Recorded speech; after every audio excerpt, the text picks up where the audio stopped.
Bismillahirrahmanirrahim. Assalamualaikum warahmatullahi wabarakatuh. Apa kabar semua? Mudah-mudahan selalu dalam lindungan Allah dan sehat semua. Nah, masih dengan Ustazah, bertemu dengan Ustazah lagi ya tentang materi yang sama, tentang pertumbuhan hewan. Nah, di sini Ustazah masih sama tentang tematik ya. Tema 1, subtema 3. Pembelajaran ke-6 kelas 3 tentang perkembangan nyamuk. Nah, kalian tahu kan nyamuk? Nyamuk itu biasanya musuhnya manusia. Ya, ya nyamuk lah itu ya. Terus, sebelum kita memulai materi yang akan Ustazah jelaskan, terlebih dahulu kita jangan lupa untuk berdoa sebelum belajar. Ayo kalian berdoa ya. Nah, alhamdulillah kalian sudah berdoa. Nah, Ustazah akan menjelaskan tentang materi hari ini. Disimak ya. Nah, di sini sebelum kita mempelajari tentang materi, mencoba kita untuk mensyukuri karunia Allah. Apakah kalian masih tetap sehat hari ini? Jagalah selalu kesehatan kalian. Selalu menjaga kesehatan merupakan wujud mensyukuri karunia Allah agar senantiasa diberi kesehatan. Kalian harus selalu berdoa. Jagalah kebersihan lingkungan rumah dan sekolah kalian. Nyamuk salah satu hewan yang dapat menyebarkan penyakit. Nyamuk juga memiliki daur hidup.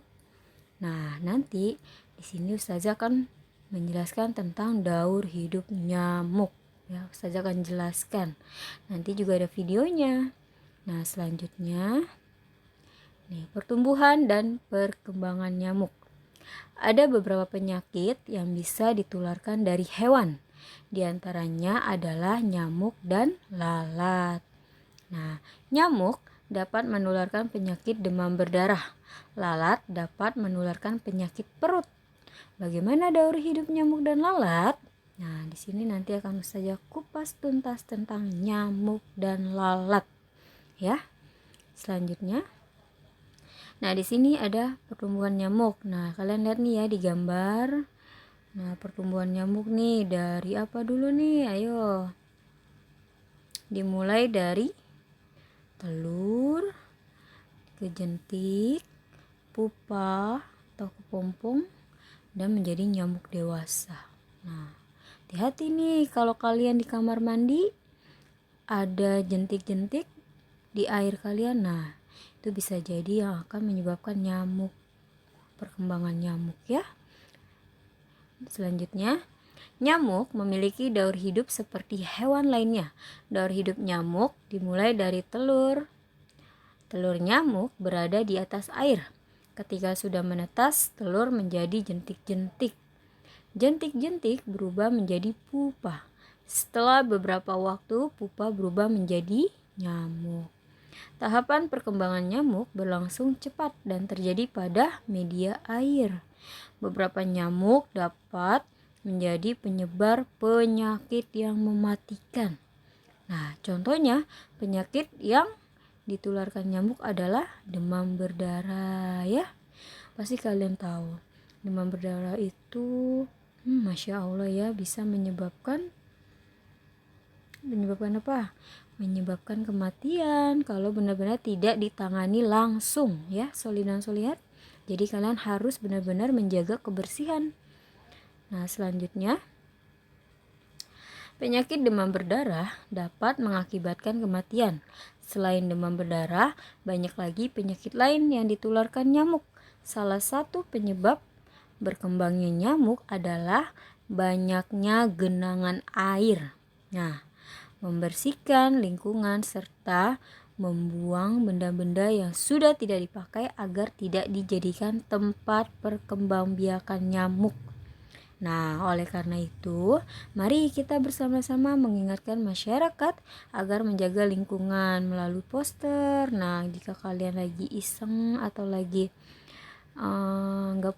belum ada tugas, kalian bisa nih bikin poster atau apa gitu ya. Ini bukan tugas ya, Ustazah hanya mengusulkan jika kalian sedang tidak memiliki tugas, boleh kalian bikin poster menggambar. Kayak misalkan, jagalah kebersihan, buanglah sampah pada tempatnya. Nah, itu seperti itu ya. Nah, selanjutnya di sini ada contohnya nih, gambar lagi. Di sini tentang nyamuk. Nyamuk senang bertelur di atas air. Kalian lihat gambar di samping yang menggenang.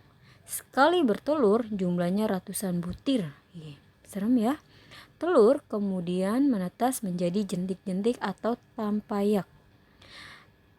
Tampayak bergerak dalam air. Setelah beberapa hari, tampayak berubah menjadi kepompong. Selanjutnya, kepompong berubah menjadi nyamuk. Nyamuk dewasa akan bertelur dan begitu seterusnya. Jadi kalian harus hati-hati nih. Jangan sampai di kamar mandi airnya banyak jentik-jentik. Ya, harus dikuras, dibersihkan ya, jangan lupa. Nah, selanjutnya yaitu kalian simak video tentang daur hidup nyamuk ya. Disimak ya, Soli dan Solihat, ingat disimak.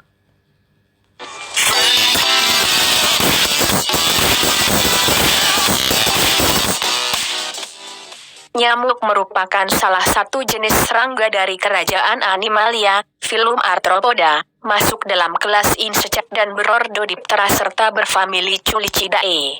Spesies nyamuk yang ada di dunia saat ini mencapai 2.700 spesies. Bentuk nyamuk panjang dan memiliki sayap bersisik serta memiliki kaki panjang dan moncong panjang. Ukurannya biasanya tidak mencapai 15 cm. Bentuk mulut nyamuk betina menyerupai jarum suntik karena panjang dan runcing yang berfungsi untuk menusukkan pada mamalia baik manusia maupun binatang sebagai penghisap darah. Hal ini berbeda dengan nyamuk jantan yang bentuk mulutnya lebar karena nyamuk jantan tidak menghisap darah namun memangsa larva nyamuk. Sebenarnya nyamuk tidak hanya makan darah saja melainkan sari buah dan sayur namun yang tidak mengandung protein. Tahapan daur hidup nyamuk. Nyamuk betina bertelur di air, kemudian telur menetas menjadi jentik nyamuk. Jentik nyamuk lalu menjadi kepompong atau pupa. Setelah beberapa hari pupa pecah menjadi nyamuk dewasa.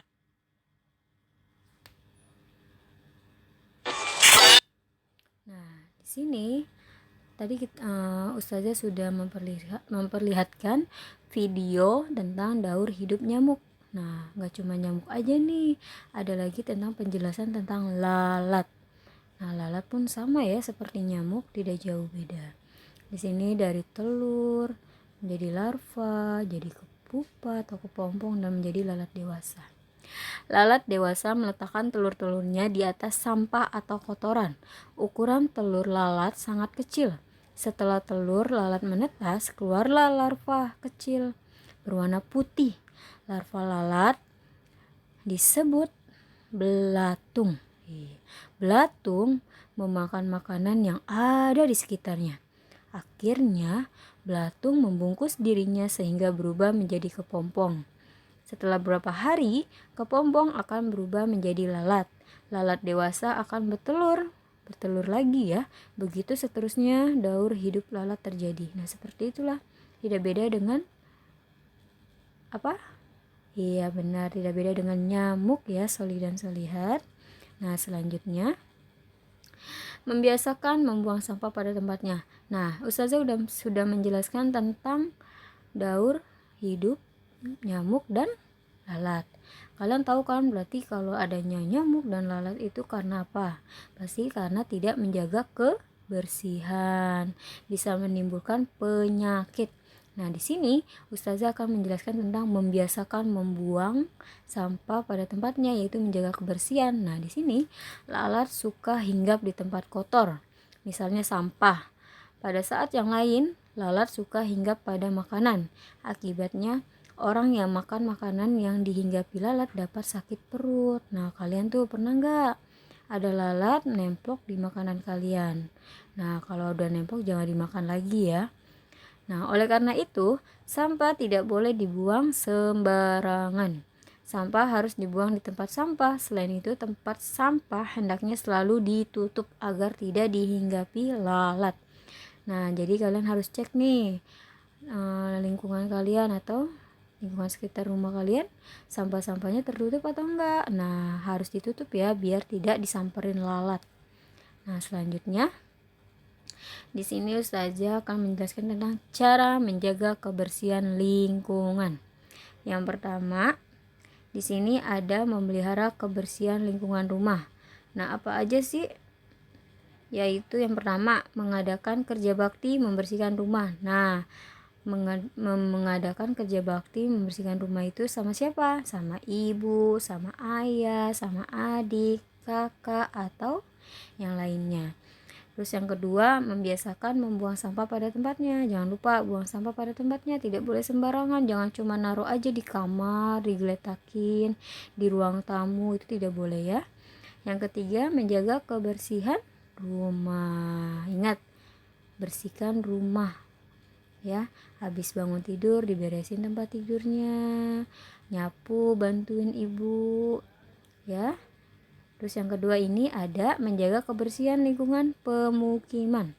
Nah, apa aja sih? Nah, yang itu yang pertama contohnya mengadakan kegiatan kerja bakti. Nah, biasanya kalau di daerah-daerah rumah itu mengadakan kerja bakti itu di hari Sabtu atau Minggu, karena di hari masyarakat itu pada libur kerja, jadi bisa mengikuti kegiatan kerja bakti. Yang kedua, membiasakan perilaku hidup sehat. Nah, jangan lupa tuh, hidup sehat itu penting biar tidak terkena virus atau penyakit ya. Selalu mencuci tangan kalau dari luar ya. Harus menjaga kebersihan. Tidak boleh sembarangan dari luar ngucuk-ngucuk kamu ngambil makanan, tangannya belum dicuci, itu tidak baik ya. Yang ketiga, menjaga kebersihan lingkungan sekolah. Di sini menjaga kebersihan lingkungan sekolah itu ada 3 cara nih. Apa aja sih? Nah, di sini yaitu yang pertama, membersihkan ruang kelas sesuai jadwal piket. Nah, kalian pasti pernah kan dibagikan jadwal piket, dikerjain gak? Pasti ada yang gak dikerjain, lupa. Yang kedua, membersihkan laci meja dan sampah sekitar tempat duduk. Nah, siapa yang suka menaruh makanan tuh di kolong meja? Itu akan menjadi sarang nyamuk dan lalat. Hati-hati ya. Jadi harus dibersihkan, tidak boleh menaruh makanan di kolong meja. Ya, solid dan solihat. Yang ketiga, tidak mengotori kelas dengan membuang sampah atau bungkus jajanan. Nah, siapa yang buang sampah di lingkungan kelas kalian atau di dalam kolong meja?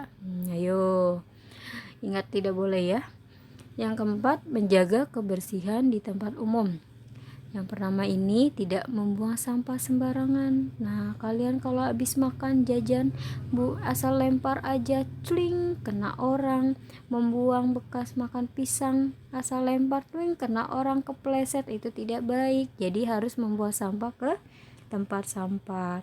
Yang kedua, tidak meludah atau membuang ingus sembarangan. Ayo, siapa yang kayak gitu? Itu tidak boleh ya. Harus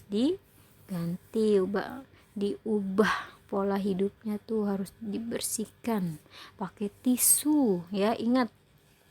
Yang ketiga, tidak melakukan aksi coret-coret di tempat umum. Nah, kalian pernah lihat ya orang-orang yang suka nyoret-nyoret tempat umum?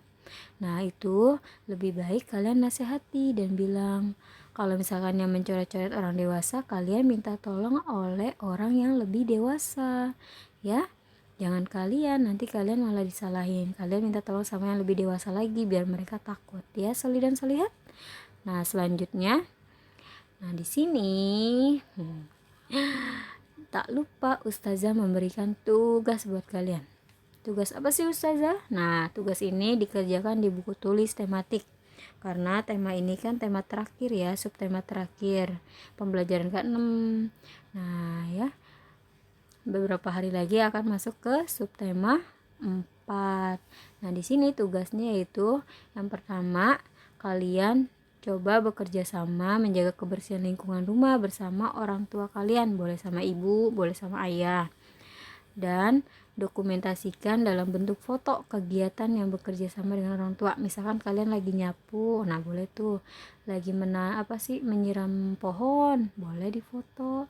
Atau lagi nyuci piring, ngebantuin Umi, Bunda, boleh ya. Yang kedua, ceritakan seperti apa kalian menjaga kebersihan lingkungan. Di sini ada 3 ya, rumah, sekolah, dan tempat umum. Lingkungan rumah, lingkungan sekolah, dan lingkungan tempat umum. Misalkan contoh ya, rumah. Di lingkungan rumah, aku selalu membantu ibuku membuang sampah pada tempatnya. Kalau di sekolah apa gitu ya, kalian tahu kan, tadi Ustazah udah jelasin tuh sebelumnya, kalian bisa lihat lagi ya. Nah, itu tugasnya dikerjakan di buku tulis tematik ya, Soli dan Solihat jangan lupa. Nah, cukup sampai di sini penjelasan Ustazah materi hari ini. Kurang lebihnya mohon maaf. Jika kalian kurang memahami, kalian bisa nanya ke Ustazah dan WA juga boleh ya, Soli dan Solihat. Pokoknya kalian tetap semangat, tidak boleh marah-marah atau cemberut. Ingat, sama bundanya, sama uminya, atau sama ibunya harus semangat ya, tidak boleh ngambek-ngambek ya. Ustazah sering dengar tuh kalian suka ngambek kalau lagi belajar, tidak boleh ya. Nah, terima kasih. Wassalamualaikum warahmatullahi wabarakatuh, Soli dan Solihat.